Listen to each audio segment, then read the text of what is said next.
আসসালামু আলাইকুম, নার্গিস মজিদ লিমা স্বাগত জানাচ্ছি এনটিভির মধ্যরাতের খবরে। ফ্যাসিবাদের বিরুদ্ধে মাথা নত করে নয়, বরং আন্দোলন সংগ্রামের মধ্য দিয়েই লড়াই করা হয়েছে বলে মন্তব্য করেছেন পানি সম্পদ মন্ত্রী শহীদউদ্দিন চৌধুরী অ্যানি।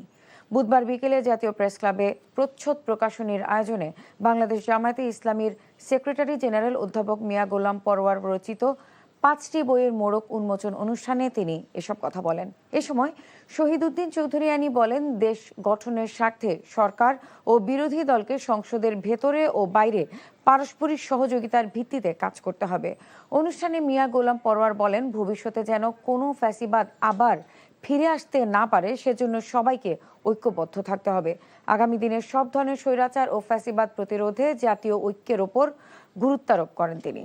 অত্যাচারের যে কালো রাত আমরা পার করেছি, জুলুমের যে কালো অধ্যায় আমরা পার করেছি, আমরা যেন জাতির সামনের দিনগুলোতে এই কালো দিন যেন আর ফিরে না আসে, সেই লক্ষ্যেই যেন আমরা একটা জাতীয় ঐক্যের মধ্য দিয়ে পথ চলতে পারি।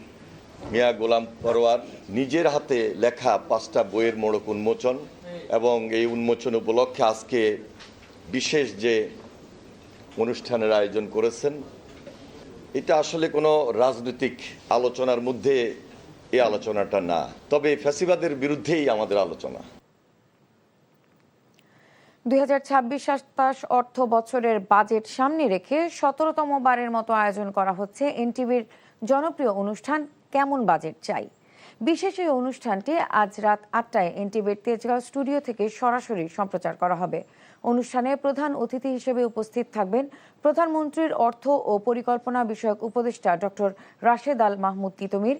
প্যানেল আলোচক হিসেবে থাকছেন অর্থনীতিবিদ ডক্টর দেবপ্রিয় ভট্টাচার্য, জ্বালানি বিশেষজ্ঞ doctor M Shamsul Alam, BKMEA সভাপতি মোহাম্মদ হাতেম, বিটিএমএ সভাপতি শওকত আজিজ রাসেল, এফবিসিসিআই সাবেক সভাপতি মীর নাসির হোসেন এবং বেসরকারি বিশ্ববিদ্যালয় নর্থ সাউথ ইউনিভার্সিটির ডিন অধ্যাপক ডক্টর ওয়ারিসুল করিম। বিজিএমএ সভাপতি মাহমুদ হাসান খানের সঞ্চালনায় অনুষ্ঠানে আরও অংশ নেবেন অর্থনীতিবিদ, ব্যবসায়ী, ব্যাংকার, গবেষক সহ বিভিন্ন শ্রেণী পেশার মানুষ। অনুষ্ঠানে জনভাবনা, ব্যবসায়ীদের আকাঙ্ক্ষা, সরকারের পরিকল্পনা তুলে ধরবেন রাজনীতিবিদ, অর্থনীতিবিদ সহ সমাজের বিশিষ্টজনেরা। সংসদে উত্থাপিত হতে যাওয়া আগামী জাতীয় বাজেটে বরাবরের মতোই অবহেলিত থাকছে স্বাস্থ্য ও শিক্ষা খাত। জাতীয় প্রেস ক্লাবে আয়োজিত তারুণ্যের বাজেট ভাবনা শীর্ষক সেমিনারে এমন অভিযোগ করেছেন আলোচকরা। তারা বলছেন, বর্তমানের বিশাল তরুণ জনগোষ্ঠীকে কাজে লাগাতে কর্মসংস্থান তৈরিতেই বেশি গুরুত্ব দিতে হবে সরকারকে। সালাউদ্দিন কাদেরের রিপোর্ট। বাজেটের পর শুধু সমালোচনা নয়, বরং তা পাশের আগেই বাজেট নিয়ে তারুণ্যের ভাবনা জানাতে সেমিনার আয়োজন করে বাংলাদেশ ইসলামী ছাত্র শিবির। এতে অংশ নিয়ে আলোচকরা বলেন, বর্তমান সময় তারুণ্য নির্ভর জনসংখ্যার এই দেশে আগামী 15-20 বছর অর্থনৈতিকভাবে খুবই গুরুত্বপূর্ণ। এরপর কর্মক্ষম মানুষের সংখ্যা কমবে, বাড়বে নির্ভরশীল জনগোষ্ঠীর হার। তাই এখনই কর্মসংস্থান বাড়াতে উদ্যোগী হতে হবে। আজকে সুইডেনের দিকে তাকান, ডেনমার্কের দিকে তাকান, স্ক্যান্ডিনেভিয়ান বাল্টিক অঞ্চলগুলোর দিকে তাকান, দেখবেন তাদের ইকোনমিক গ্রোথ গুলো কোন স্তরে তারা নিয়ে গিয়েছে। আমাদের যে ইন্টারন্যাশনাল বায়ার, গ্লোবাল বায়ার যারা আছে, তারা সেই সব অপশানে সুইচ করতে পারে। সেক্ষেত্রে আমাদের কিন্তু একটা বড় ঝুঁকি সেখানে আছে যে আমাদের এই লো স্কিল পপুলেশন আবার আনএমপ্লয়েড হয়ে যেতে পারে। তারা বলেন, স্বাস্থ্য ও শিক্ষা খাতকে সরকার অগ্রাধিকারের প্রতিশ্রুতি দিলেও সংসদে উত্থাপিত হতে যাওয়া 9 লাখ কোটি টাকার বাজেটে শিক্ষা ও স্বাস্থ্যের অবস্থান তৃতীয় ও চতুর্থ। অভিযোগ করেন, পাচার হওয়া অর্থ ফিরিয়ে আনার উদ্যোগ না নিয়ে পাচারকারীদের ফিরিয়ে আনার চেষ্টা চলছে। আমার একটা পরামর্শ, সেটা হলো যদি আমি আসলে 1 লক্ষ কোটি টাকার যদি ধরুন যন্ত্রপাতি, আসবাবপত্র, ফার্নিচার, ইকুইপমেন্ট, ইলেকট্রনিক্স, এগুলো যদি আমার 1 লক্ষ কোটি টাকারই কেনার প্ল্যান থাকে রাস্তাঘাট সহ, তাহলে বাজেটের মধ্যে 1 লক্ষ কোটি টাকা বলাই তো ভালো, কারণ তাহলে আপনার টোটাল বাজেট সাইজ হবে 7 লক্ষ কোটি টাকা এবং আপনি ট্যাক্স মানুষের ঘাড়ে 9 লক্ষ কোটি টাকার ট্যাক্স অথবা লোন প্রোগ্রাম আপনাকে দেখাতে হবে না। সংসদের সংখ্যাগরিষ্ঠতার জোরে বাজেট চাপিয়ে না দিয়ে আলোচনার মাধ্যমে বাস্তবসম্মত উদ্যোগ গ্রহণে সরকারের কাছে দাবি অনেকের। সালাউদ্দিন কাদের, এনটিভি নিউজ, ঢাকা। জাহাঙ্গীরনগর বিশ্ববিদ্যালয়ের এক শিক্ষার্থীকে ধর্ষণ চেষ্টার সাথে জড়িতকে দ্রুত শনাক্ত এবং দৃষ্টান্তমূলক শাস্তির দাবিতে ক্যাম্পাসে মশাল মিছিল বের করেছে শিক্ষার্থীরা। বুধবার রাতে ক্যাম্পাসের বিভিন্ন সড়কে মশাল মিছিল করেছে শিক্ষার্থীরা। মঙ্গলবার রাত 11টার দিকে বিশ্ববিদ্যালয়ের পরিত্যক্ত পুরাতন ফজিলাতুন্নেসা হল সংলগ্ন এলাকায় এক ছাত্রীকে ধর্ষণের চেষ্টা করে এক বহিরাগত যুবক।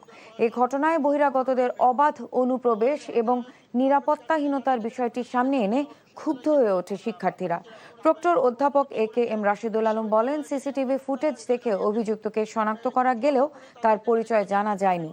আশুলিয়া থানার ভারপ্রাপ্ত কর্মকর্তা মোহাম্মদ তরিকুল ইসলাম বলেন, মামলাটি অত্যন্ত গুরুত্বের সঙ্গে দেখা হচ্ছে। অতি দ্রুত আসামিকে গ্রেফতার করা হবে বলেও জানান তিনি।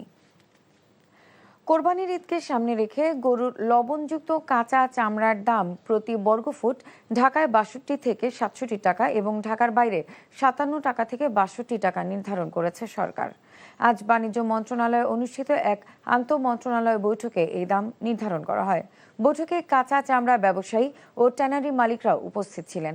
আর সারা দেশে খাসির লবণযুক্ত কাঁচা চামড়ার দাম প্রতি বর্গফুট ২৫ থেকে ৩০ টাকা এবং বকরির চামড়া ২২ থেকে ২৫ টাকা নির্ধারণ করা হয়েছে। বৈঠক শেষে বাণিজ্য মন্ত্রী খন্দকার আব্দুল মুক্তাদির বলেন, সঠিকভাবে চামড়া সংরক্ষণের জন্য সারা দেশে সরকারি অর্থায়নে লবণ সরবরাহ করা হবে। একই সাথে সঠিকভাবে চামড়া সংগ্রহের লক্ষ্যে কৃষি মন্ত্রণালয়ের উদ্যোগে কসাইদের প্রশিক্ষণ দেওয়া হয়েছে বলেও জানান তিনি।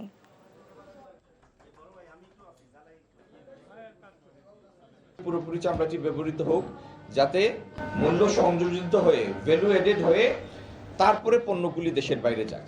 তারপরেও আমরা যদি দেখি প্রয়োজন বোধে ওয়েট ব্লু চামড়ার রপ্তানি কিছু সময়ের জন্য সুযোগ দেওয়া দরকার, সেটি কোরবানির পরবর্তী সময়ের অবস্থা বিবেচনায় আমরা সেই সিদ্ধান্ত নেব। দুই নতুন মুখ ও গত অ্যাশেজের দল থেকে 7 জনকে বাদ দিয়ে নিউজিল্যান্ডের বিপক্ষে প্রথম টেস্টের দল ঘোষণা করল ইংল্যান্ড। ঘরোয়া ক্রিকেটে আলো ছড়িয়ে প্রথমবারের মতো ইংল্যান্ডের টেস্ট দলে জায়গা করে নিয়েছেন জেমস রু ও এমিলিও গে। 2 বছরের বেশি সময় পর দলে ফিরেছেন অলি রবিনসন। আগামী 4 জুন লর্ডসে শুরু হবে 3 ম্যাচ সিরিজের প্রথম টেস্ট। ম্যাচটির জন্য 15 জনের দল ঘোষণা করেছে ইংল্যান্ড। সবশেষ অ্যাশেজ সিরিজের দল থেকে যেখানে নেই 7 জন। বেন স্টোকসের নেতৃত্বাধীন দলে জায়গা হয়নি ওপেনার জ্যাক ক্রাউলির। বাদ পড়াদের মধ্যে আরেকটি উল্লেখযোগ্য নাম অলি পোপ। পড়তি ফর্মের কারণে অ্যাশেজের সিরিজের শেষ 2 ম্যাচের একাদশে জায়গা হারান তিনি। এবার দল থেকেই বাদ পড়লেন অভিজ্ঞ ব্যাটসম্যান। এই ছিল মধ্যরাতের খবরে। এই খবরের ভিডিও সহ আপডেট জানতে ভিজিট করুন এনটিভি অনলাইন www.ntvbd.com। এছাড়াও এনটিভির জনপ্রিয় সব অনুষ্ঠান ও খবরের আপডেট জানতে ভিজিট করুন আমাদের ইউটিউব ও ভেরিফাইড ফেসবুক পেজে। ধন্যবাদ সবাইকে।